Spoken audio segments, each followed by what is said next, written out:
As the Season 2 premiere of Stranger Things creeps closer, fans continue to speculate what happened to Eleven and the nature of her character.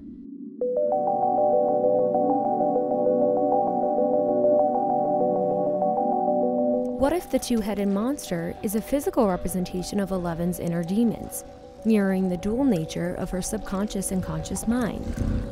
Matt Duffer, who co-created the series with his twin brother Ross, told The Hollywood Reporter that most fan theories he's read are wrong, but a few are right or very close. Let's explore the evidence further and consider what it might suggest about Season 2. Last season, Eleven defeated the monster, which seemed heroic. But posts on Reddit and other sites have questioned whether she and the Demogorgon are actually closely related. One in particular, written by Peter Shin, has received a lot of attention. There's a lot of visual similarities in the way Eleven behaves and the way the monster behaves.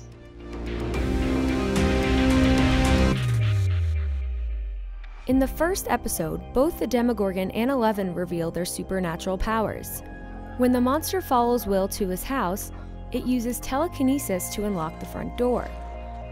Now let's rewind a bit. Remember just before Will was captured, he was racing Dustin for an X-Men comic? The plot of this particular issue, number 134, has uncanny parallels to Elle's story. We'll continue to revisit these throughout the video. I'll take your X-Men 134! Like Eleven, not only does the X-Men character Jean Grey have telekinetic and telepathic abilities, but she also can transcend the boundary between realities. After Jean becomes Phoenix, she is taken under the control of Mastermind, who uses the power of illusion to manipulate her. But by attempting to uncover the full extent of her abilities, he unleashes the repressed dark side of her soul. Even though Phoenix manages to break free from Mastermind, it's too late and she becomes Dark Phoenix.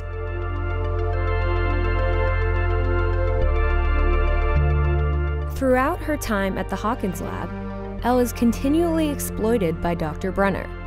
Victims of abuse, especially when they're younger, they learn to dissociate, right?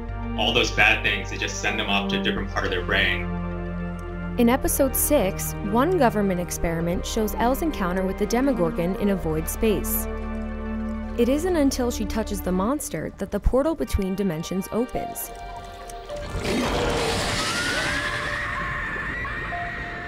Just like Phoenix, Elle eventually gets away from her abuser, but Dr. Brenner's strenuous tests appear to have pushed Elle too far. Eventually that always comes back at some point, right? And then all these thoughts that you never thought about start coming back to haunt you. After her flashback, Eleven tells Mike, The gate. I opened it. I'm the monster. That was kind of super explicit. And so after that, I tried to go back and find all the more subtle hints too. Perhaps she meant that metaphorically, but if taken literally, Elle may be admitting she and the monster are one entity.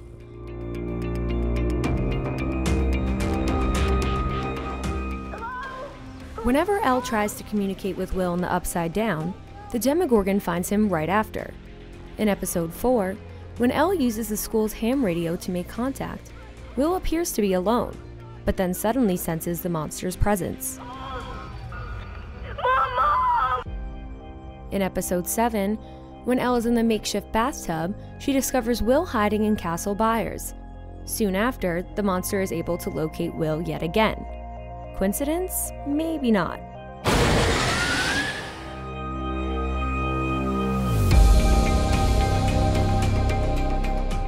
Eleven's ability to identify Will and Barb after they disappear seems suspicious. As Mike points out his science fair trophies to Elle, she becomes fixated on a photograph. She then points to Will, even though the two of them had never met. Side note, one of the trophies we see in Mike's room bears a strong resemblance to Phoenix. In the following episode, after Elle explores Nancy's bedroom, she focuses on a picture of Barb and Nancy on the bulletin board. Does she recognize Will and Barb because she's connected to the evil being that kidnapped them? According to Shin, the main objection to his theory is that the Duffer Brothers wouldn't have incorporated a monster that originated from one's mind, since the concept is so overused. Stranger Things, this whole show is based on like nostalgia and kind of taking bits and pieces of past works and creating it into a new cool thing, right? So I think the whole trope argument, the counter argument, actually supports my theory that if it's tropey, if it's something we've seen in a lot of iconic movies in the past, and it's probably likely that that's what they had in mind too.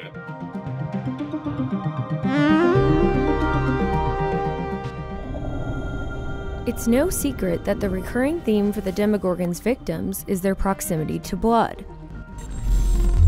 Eventually, Nancy and Jonathan use this as a tactic to lure the monster into a trap. Yet every time Elle's nose bleeds from using her powers, the monster doesn't show up. While some Reddit users argue the quantity of blood plays a factor, Shin disagrees. The fact that the monster never came for her is pretty strong evidence, I thought, for the theory.